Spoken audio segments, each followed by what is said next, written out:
నిజమైన అశ్వగంధ మనకు original ashwagandha smell బాగా తెలుస్తది. ఓకే. ఇవైతే ఇవి రిషిగంధ రిషిగంధ. సీడ్సా మ్యామ్? డీర్ యూరిన్ స్మెల్ వస్తది. ఓకే.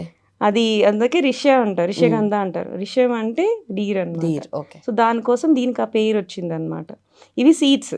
యాక్చువల్లీ రూట్‌ని ఈ అశ్వగంధకి అడల్టరేట్ చేస్తారు. ఇంత డిస్టెన్స్‌లో పెట్టుకున్నా వస్తుంది స్మెల్. పెట్టేసేయి పక్కన పెట్టి. యాహ్!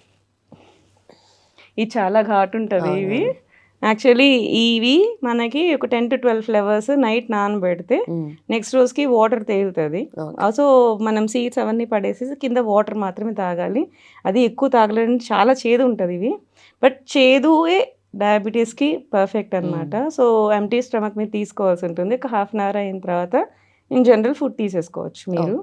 ఇట్లా వాడుకోవాలి డయాబెటీస్ వాళ్ళకి. సో కంట్రోల్ అవుతుంది. సో ఆక్సిడేటివ్ కెపాసిటీ దీనికి ఎక్కువ ఉంటుంది అనమాట. అంటే స్ట్రెస్ ఉంటుంది కొంతమందికి. స్ట్రెస్తో డయాబెటీస్ వస్తుంది. Okay. So cell metabolism, cell function